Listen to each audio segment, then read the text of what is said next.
Welcome to Hudson Institute. I'm Walter P. Stern Distinguished Fellow Kenneth Weinstein, and I'd like to welcome you to this event on reporting from the front line of war in Ukraine. And I'm delighted to welcome my Hudson Institute colleague, Research Fellow James Barnett, who's currently in Bucharest, Romania, but spent 2 weeks in Ukraine at war. James is specialty, for those of you who follow Hudson Institute closely, is the geopolitics of Africa. And so this saga has a deeper story to it. And he's also right now a visiting fellow at the University of Lagos in Nigeria, where he currently lives. James, let me begin with the question: why did you decide to go to Ukraine? Yeah, thanks, Ken. Thanks for having me. Thanks to everyone who's tuning in to listen to whatever observations I might have that I hope are useful or helpful to those interested in the conflict in Ukraine.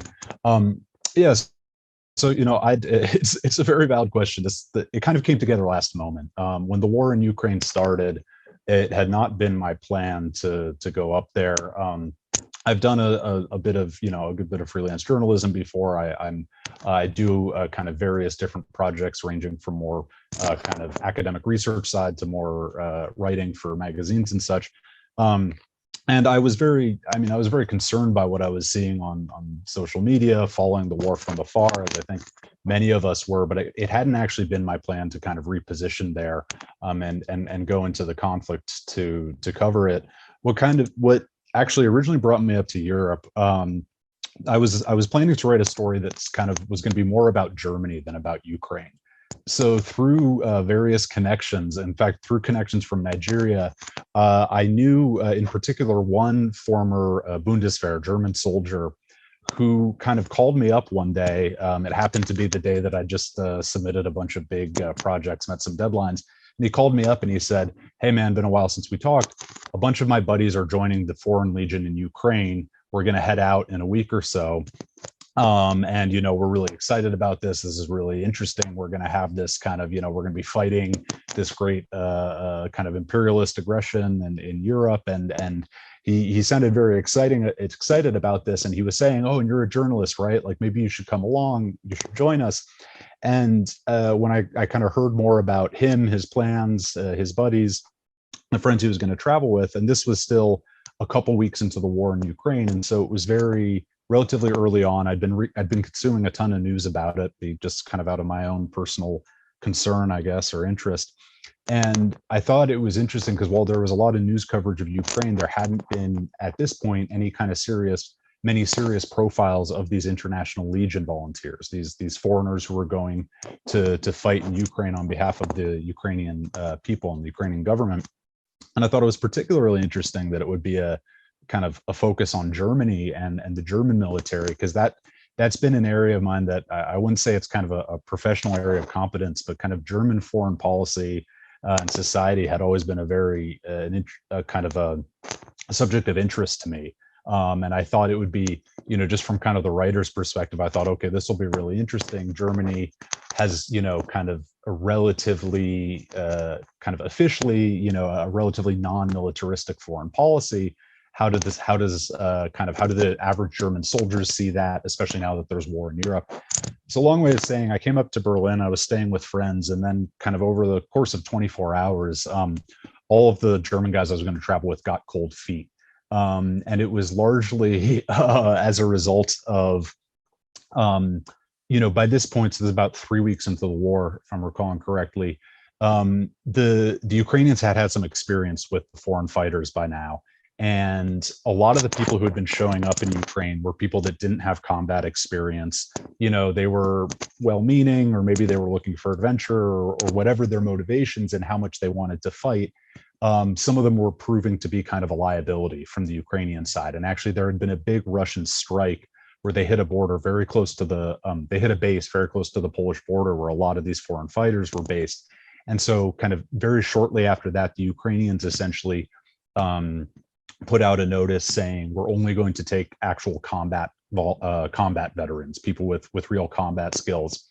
And because these guys were, the main guy I was talking with, for example, he'd served, I believe, 2.5 years in the German army, but he'd never deployed into a combat zone. And so because of that, he thought he wouldn't be qualified. So the Germans that I was supposed to kind of be traveling with and writing about, that story fell apart. But I was already in Europe, and I'd already made contact with a number of Ukrainian journalists and colleagues on the Ukrainian side of the border. So I thought, okay, let me go over, see what it's, I'm here, I can see what it's like for a bit. There's a lot of media, but they tend to be kind of pursuing the same subset of stories. And I guess one advantage I have is, writing for magazines, I have a bit of more kind of space to kind of try to tease out longer themes and stuff. I'm not trying to fit a deadline every night. And so I thought this could be,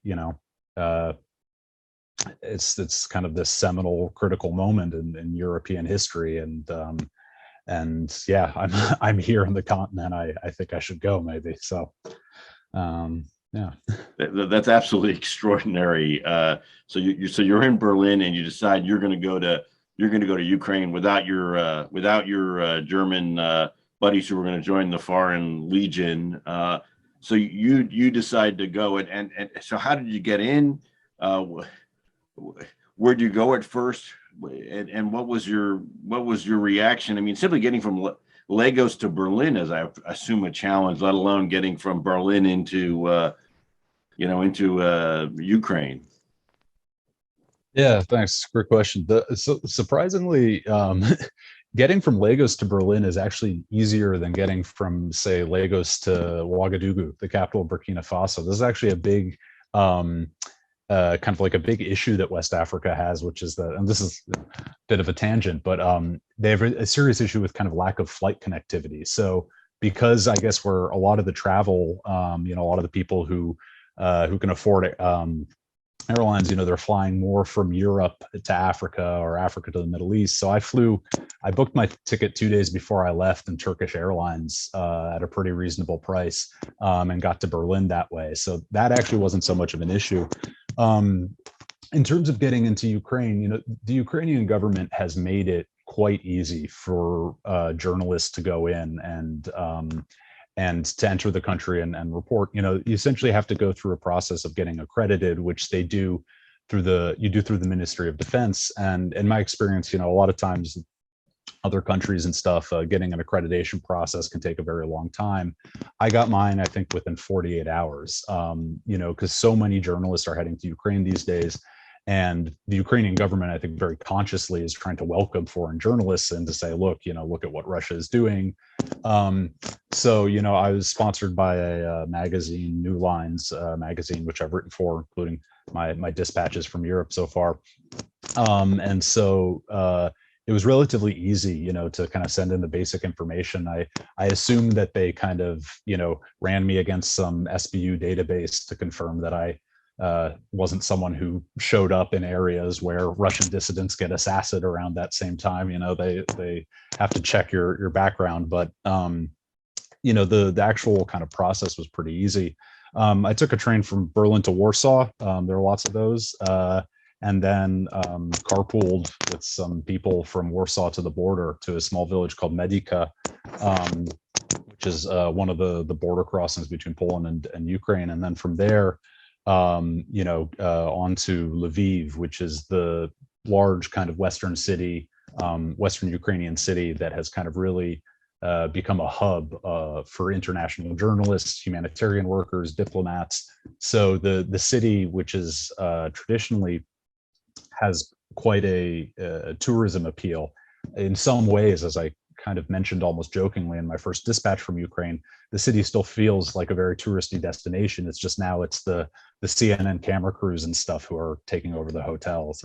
So it's actually, in some ways, it was a very, Lviv almost had the feel of kind of like a convention. Lots of foreign journalists, lots of foreigners were in the city at the time I was there. And when you finally got into the war zone, what was your, well, first let's talk about Lviv first of all. Okay, so it does feel like a tourist destination on the one hand. On the other hand, obviously Ukraine is at war, has been invaded. We've seen the humanitarian crisis ongoing. what was your, how much of it did you feel in Lviv? And then let's talk about the actual moment when you first came across, when you were actually on, if you'll call it, the battlefield. Yeah, thanks. I mean, I definitely don't want to be too kind of glib or whatever about the situation in Lviv. It's, the entire Ukrainian society has really mobilized. And so even though Lviv is a couple hundred miles from the front lines, it's definitely, the war has changed kind of every aspect of life there, right? So for starters, there's a tremendous influx of refugees coming from the south and the east, many of them crossing into Poland or Hungary after entering Lviv, some of them staying in the city.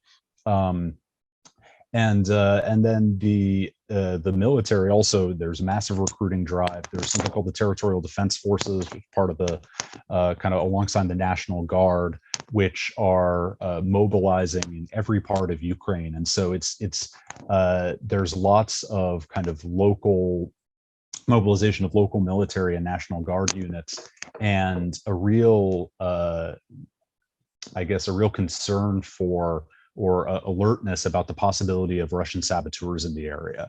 So even though it's quite far from the front lines, there are a lot of soldiers out and about, a lot of checkpoints, and it's also a major staging area for military aid. The whole oblast, not the city itself really, but you see a lot of military vehicles moving around.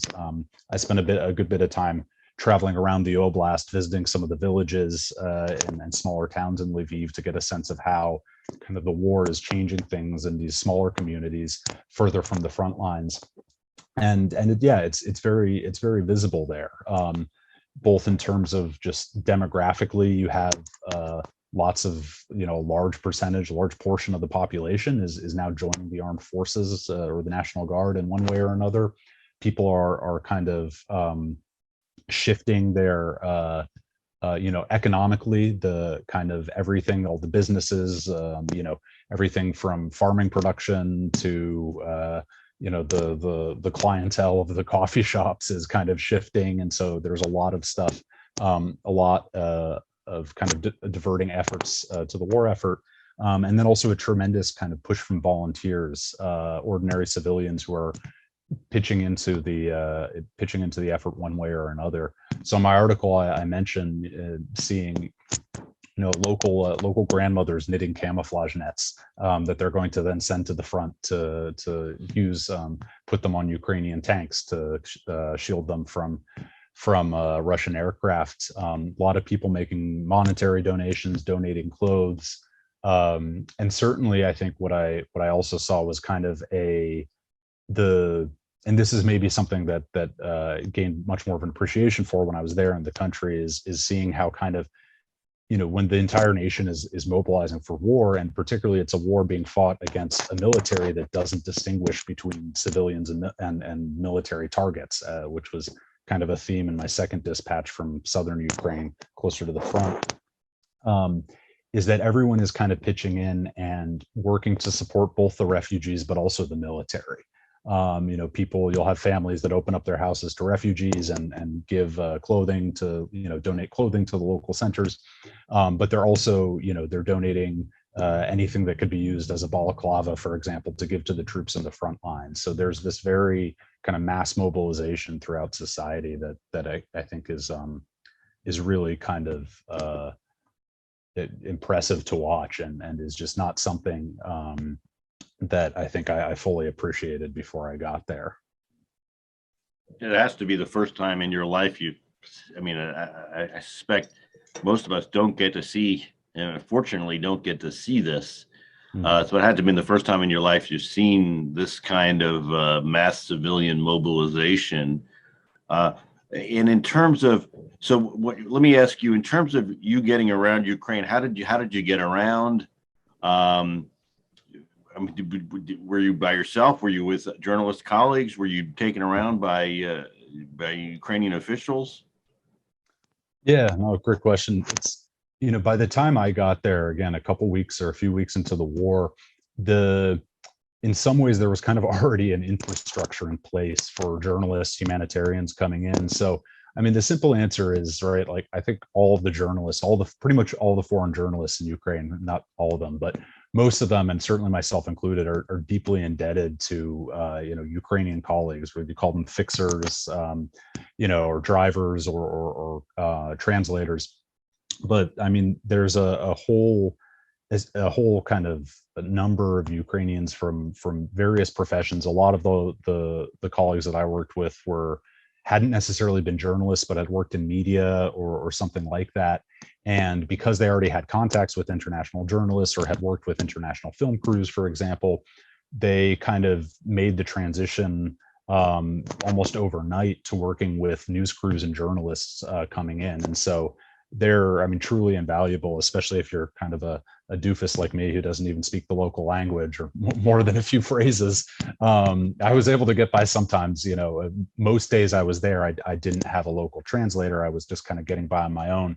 But certainly for some of the more sensitive travel or meetings, for example, with government officials who don't speak English, then you work with a local translator. And I have nothing but praise for all the Ukrainian colleagues I worked with. They were really, really professional, really impressive, very smart, and very, I think it's kind of, and this is a broader, I guess, reflection on Ukrainian society, but the vast majority of people I talked to did not expect on February 23rd that there would be a war. I think people really were in disbelief those first few days that this had actually happened.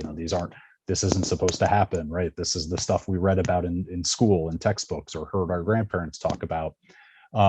So most people, certainly not all, but most people I talked to were not expecting a war.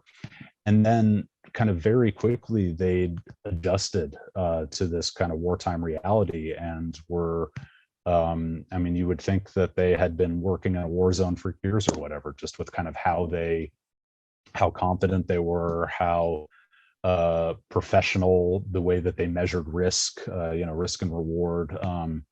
So I was certainly, I think and pretty much any other foreign journalist who's gone in there has really benefited from that, those relationships, that assistance. Let me ask you, was there ever any moment you felt at danger?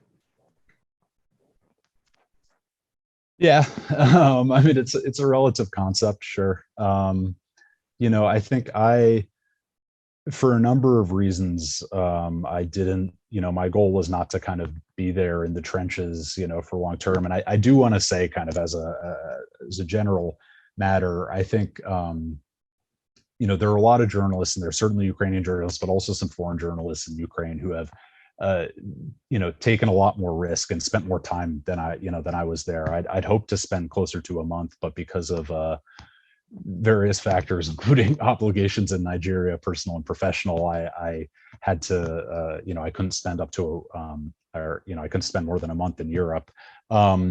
But so I think that, when you're in the area and you're talking to other journalists, you can kind of get a sense of what are the risks worth taking, and, what are risks that I don't have the preparation for, right? Whether it's the gear, whether it's the, just the experience.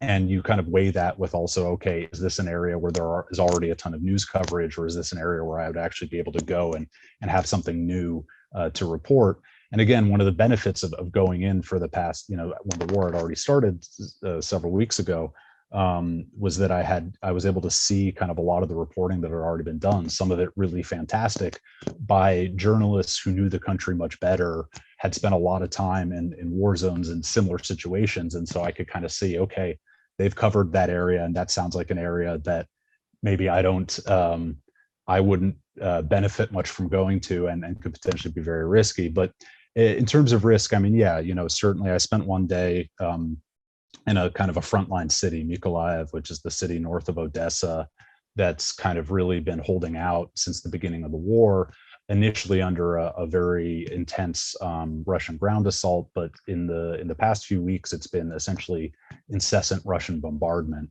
And even further from the front in cities like Odessa or even Lviv, there were successful missile strikes in both of those cities while I was there, in both instances relatively close to where I was.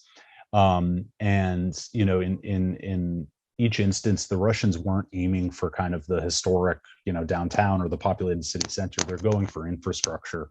And one theory there is that they're actually very much kind of part of the Russian way of war. They're trying to destroy the civilian infrastructure to make these cities increasingly difficult for the inhabitants, just increasingly difficult to live in by hitting power lines, hitting fuel supplies. And so that was a very, it's a very kind of odd sensation or odd situation to be in, just to see kind of, you're in this very, what looks, if you're in the city center of Odessa or Lviv, it kind of looks like a normal European old kind of historic downtown area, though a lot of the windows are boarded up.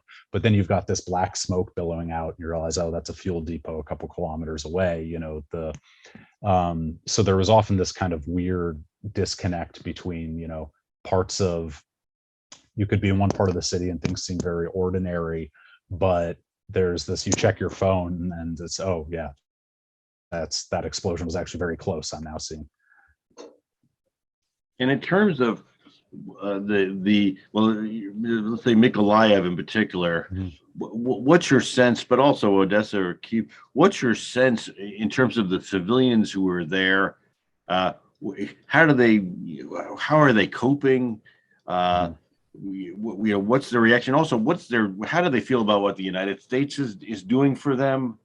What's your sense on the ground about what the United States is doing? What should we be doing more of? And what are ordinary civilians saying? Because we hear President Zelensky regularly and on a daily basis. But what's your sense of where ordinary civilians are in terms of their attitudes towards the United States, towards the West, and towards Russia? Yeah, well, it's great questions. I think to the first part, how are people coping? I think in a place like Lviv or Odessa, which is a bit, further from the front lines, doesn't experience the same degree hasn't experienced the same degree of destruction yet. People are kind of reclaiming bits of their pre-war kind of normalcy, right? So in Odessa, the week that I was there, businesses were starting to open up a bit. There's still a curfew. There are lots of air raid sirens. But honestly, by this point, lots of people kind of ignore the air raid sirens because most of the time there aren't actually strikes within the city. The siren goes off anytime there's aircraft detected in the area. So it kind of becomes a part of daily life.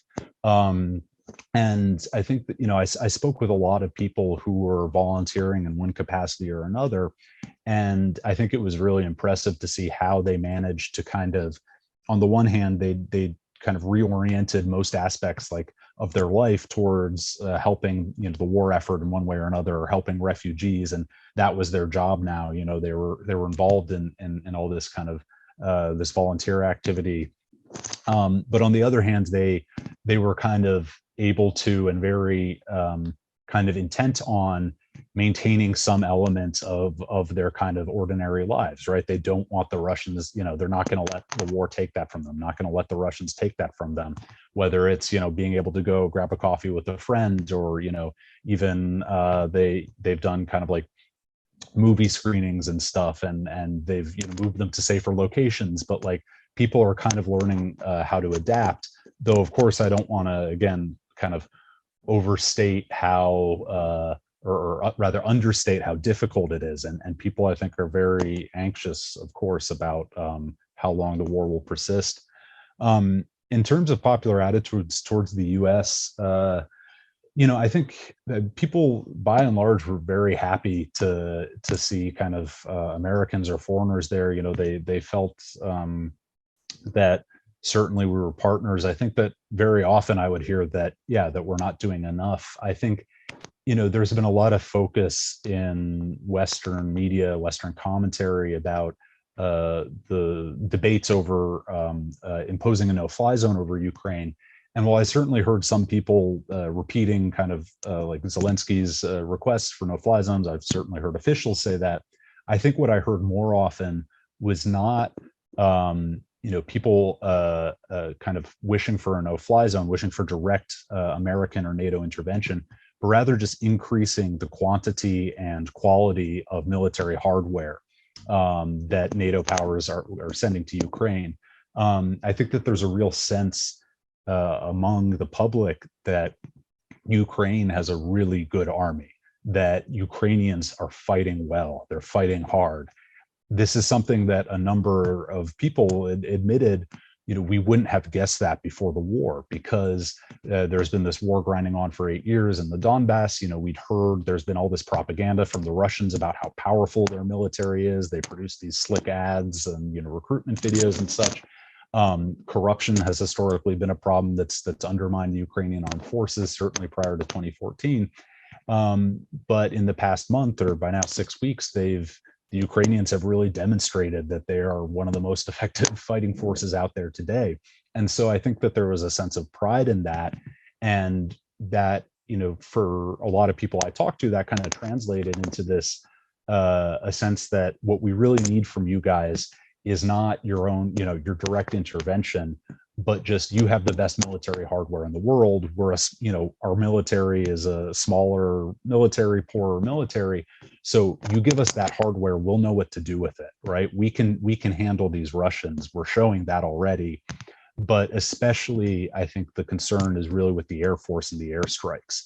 And so asking for, I'd have like ordinary cab drivers or older ladies in bomb shelters, would be talking about, Patriot missile system, Bayraktar, right? Everyone knows these phrases and these terms now, saying, give us more, give us more. So I definitely think, and I think that also there's a sense that, one refrain I heard a lot is that, Putin is mad, but he's also a bit of a paper tiger, if you will, that, you guys are too afraid of escalation. You should, Putin is actually, we've seen the Russian military is very weak. If you guys give us more, or take a more forceful role in the conflict, he'll have no choice but to cave. I would say I'm not an expert on these issues. I don't want to claim to be kind of a seasoned Eastern Europe hand or whatever. That's not necessarily my personal view. I think that there are, I think it's very reasonable. We need to be having debates about what is too much escalation versus, sufficient degree of support.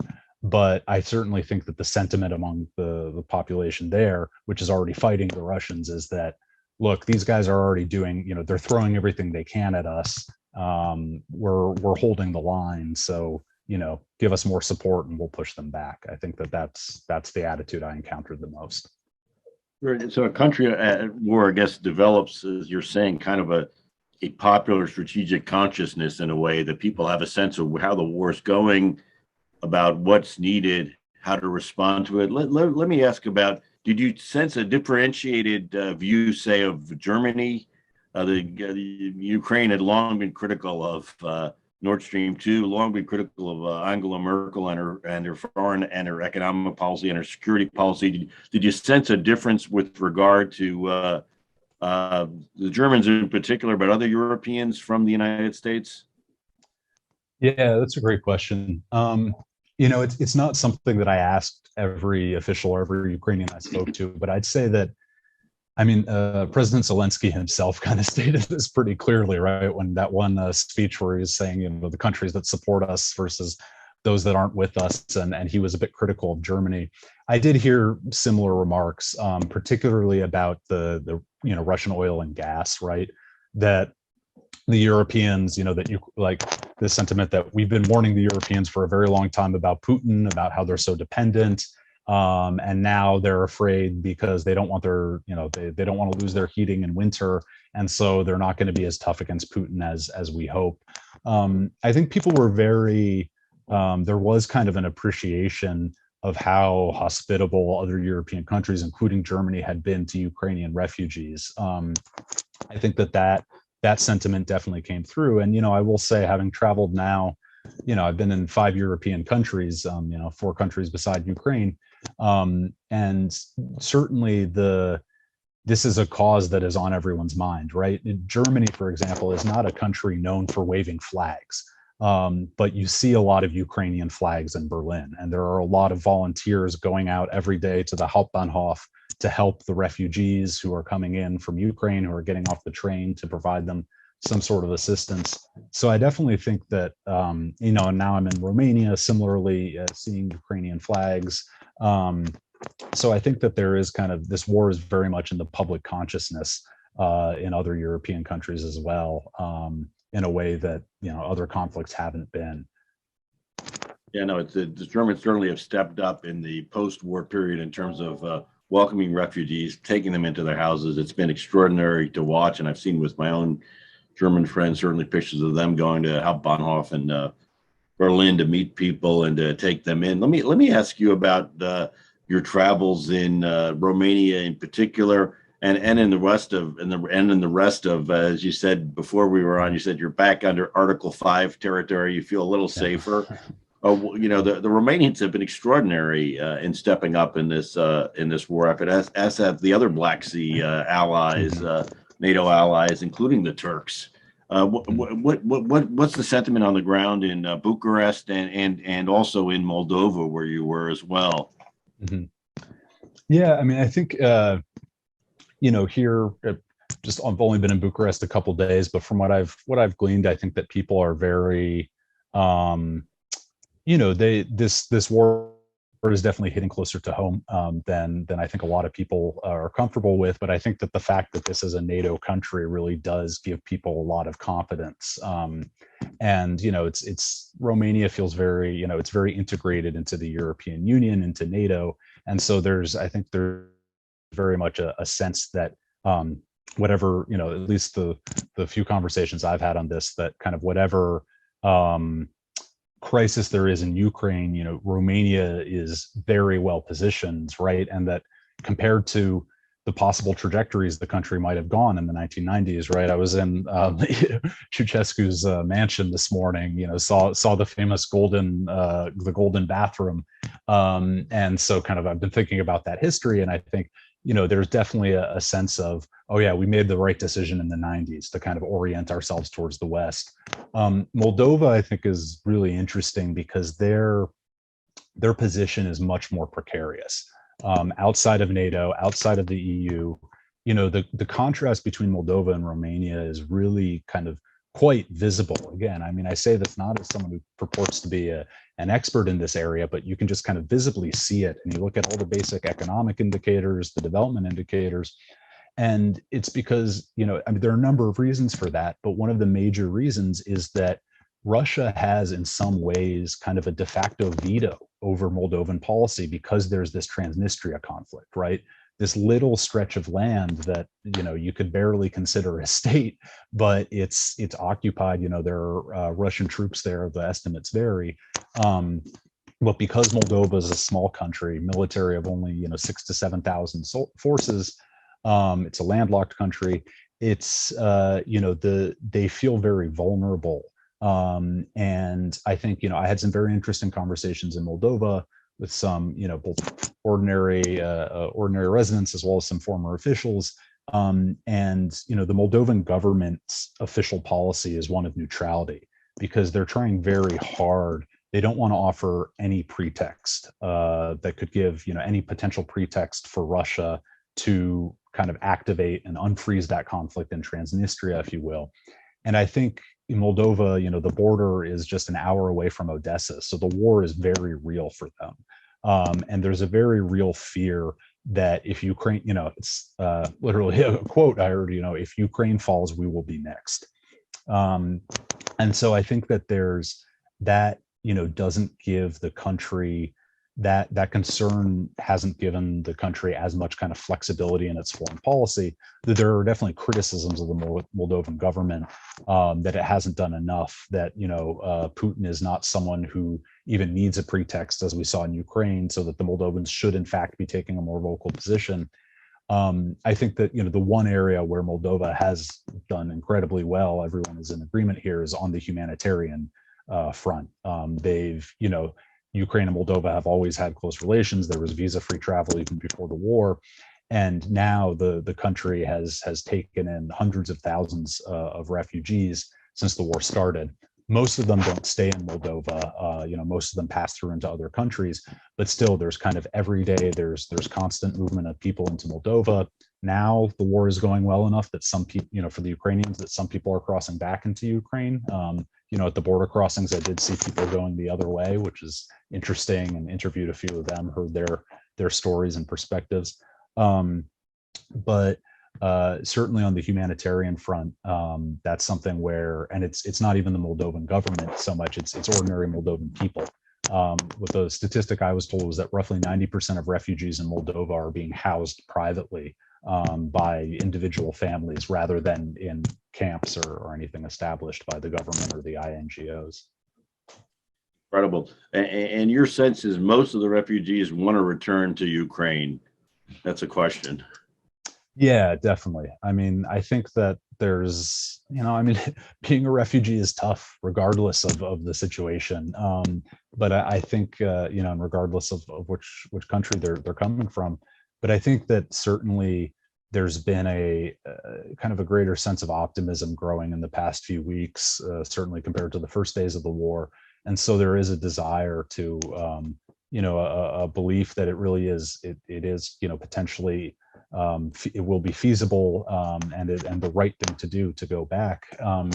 And yeah, I mean, I heard some pretty powerful testimonies. I mean, the one that kind of immediately sticks out at the Polanka border crossing in Moldova to Ukraine, interviewed some women driving. They're Odessa natives, and they'd driven to Western Ukraine through Moldova, and they did that to drop their kids off in Western Ukraine with a family there, because it was in a rural area in the Carpathian mountains. They think it's relatively safe. It's not near a big city.